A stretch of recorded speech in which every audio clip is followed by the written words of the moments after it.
Hello, Jerry Abraham. I love you. Yeah. Thank you. I wanted to ask, please, about integration of energy, because I've recently been, working as a psychic in a channel, and after a reading, sometimes I get so horny, it's overwhelming, or I'm up all night, and I don't know what's going on in my energy.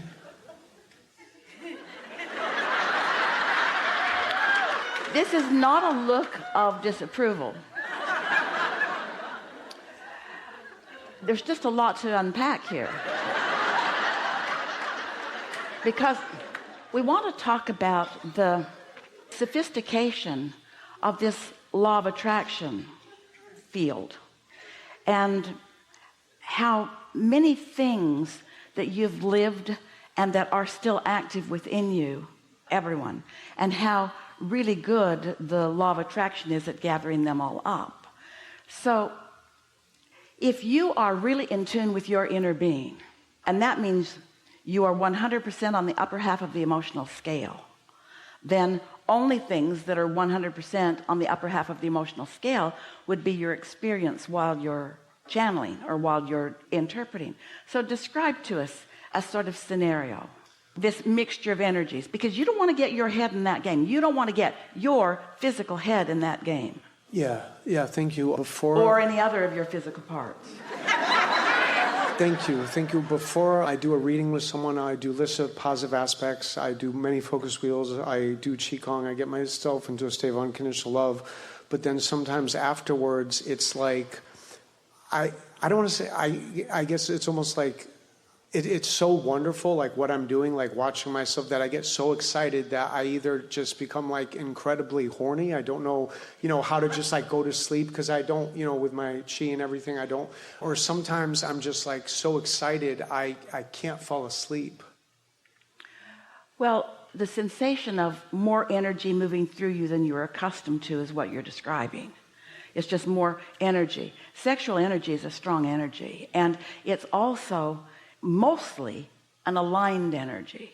Napoleon Hill wrote a book in the 60s, and he had a chapter in it called Sexual Transmutation. And Jerry taught from that book for years before he met us. And he always skipped that chapter because it was embarrassing to him to have that conversation. But the reason that it was an important chapter in the book is because the sexual experience is an experience where, not always, but more often, people are focused on where they want to be more than they are focused on where they are. In other words, they have something that they're moving toward, and often in concert with someone else. And so in the connecting of the dots sort of thing, it is a satisfying experience. It's also, maybe not lost on anyone, that it is also the reproductive mechanism for your species. And so talk about creativity exploding into that. And so that explains that part of it. But there's more split energy going on for you than you really want. And so it makes us want to talk to you about segment intending. In other words, when you're stepping into something, put your marbles in the bag as you step in. And so as you're going to work with someone, set your intentions that you want to be in that vibration of clarity, that you want to rendezvous with their broader perspective, that you want to be able, therefore, to afford insight to what they're reaching for, that you want to be a good communicator so that you can build some bridges from where they are to where they really want to be. All those things are things that you're doing. And then also set the intention that when it's done, you detach from that. How's best to detach, please? By focusing on something else. Could I have an offering, please? Because I know I'm ready for it because it's what I'm attracting. But the other day I had a client and, she was like, oh, my husband's tried to kill me 3 times. I know, Jerry's philosophy is my philosophy that, everyone's going to be uplifted. But could I just have an offering, please, if I'm attracting, a client like that of course you are. It couldn't be otherwise. Disconnecting. Couldn't be otherwise. You're trying to save the world. And we get why. Esther thought that too at first. She thought that receiving this energy, that the whole purpose of it was to help people from falling off cliffs and things like that. But she didn't have an understanding about the law of attraction then, you see. And so it's a wonderful thing to help people. And we're not for a moment suggesting that you aren't or that you don't want to. But you have to be in a position where you're stable before you can help anybody. And so just the fact that you're talking about that the way you are, it's no wonder you're awake at night. That's a lot to think about, isn't it? Yeah. We want to be gentle about this and really sensitive to what's going on with you and to those of you who are listening in here. But we're going to go right after it in the blunt way that we know. And that is, the law of attraction is a real thing. And the people that you're encountering, they can't really help in this moment what they're attracting, because they've been attracting it without knowing that they're attracting it, and they've established this momentum and these patterns of thought. And the law of attraction is not saying, oh no, you don't want that. The law of attraction is saying, here you go, here you go. The law of attraction isn't saying anything, but we're translating for it. People are getting what they're expecting. And so someone who has someone attacking them or someone abusing them wants to believe that it is the other person's assertion into their experience. But it isn't. It is a cooperative component to the vibrational summoning that's going on. And so, of course, that's your work. Your work is to help people to adjust their summoning, to summon on purpose, to be deliberate about what they think about. But they can't change all at once.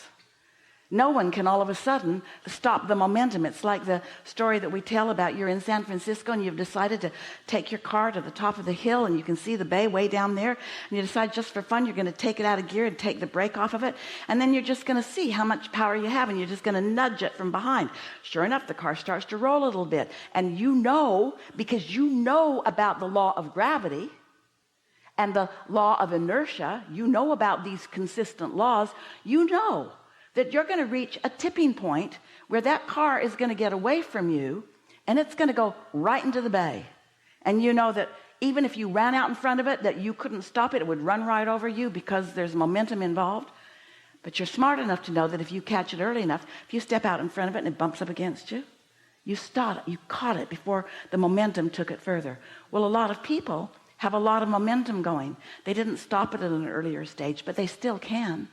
They just didn't, but they still can. They just didn't, but they still can.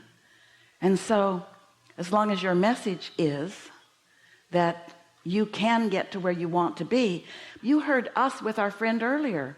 He went on and on and on and on and on and on and on and on and on and on and on. We did almost everything in our power to stop him from doing that. But momentum's momentum, and law of attraction's law of attraction. So the offering that we're offering to you that you might want to offer to everybody is, hey, you're attracting stuff and you're not doing it on purpose, but you're attracting stuff. And you don't have to. You can change it, but for a while it's going to pretty much be like it pretty much is, because you don't change things all at once. But you're doing real good. You're doing what you came to do. You're mixing it up. And most important, you've launched all kinds of rockets of desires into your vortex. You got to tell them the whole story. You got to let them know. And we know to a lot of people it sounds like a crazy story. Reality feels like this stuff. It doesn't feel so much like this vortex stuff, but it is. And so soothing is solving. Soothing is solving. And making it all right that anybody is where they are must be a part of your message, because it has to be all right, because it can't be otherwise. You can't say your point of attraction is wrong, or you shouldn't be in the point of attraction that you're in. It's logical that the way life has touched you, your little kids and your parents are drunk and fighting. You're going to pick some of that stuff up. And you go to school and your teacher is in the middle of menopause. And she doesn't want to be there. And she doesn't like any of you. And she makes it obvious all day long. And that affects you. And you have knee-jerk reactions to it. And so all of us who have knowledge about the law of attraction want to start explaining it to people. It's all right, honey. You're not attracting this on purpose, but you are attracting it, and you don't have to. You could gradually change it to be something else, but you got this bag of marbles that you've been collecting, and every marble that you've ever collected, every thought you've ever thought, you still have access to. but they're not all active. And you know what? It's not even the dominant ones that equal what you're living. It's the active ones that equal what you're living. So if you can just start remembering, oh yeah, I used to love that and I still do. Or, oh yeah, I really like that person and I still do. In other words, if you can just start contouring more of your thoughts to the things that feel good to you now when you think them, your point of attraction can change in an afternoon. Somebody could have someone hard after them, like you're describing, could come to this seminar and just listen to us explain about the law of attraction and could make some decisions and just do a little bit more deliberate job of attracting marbles on purpose. You know they're not marbles, right?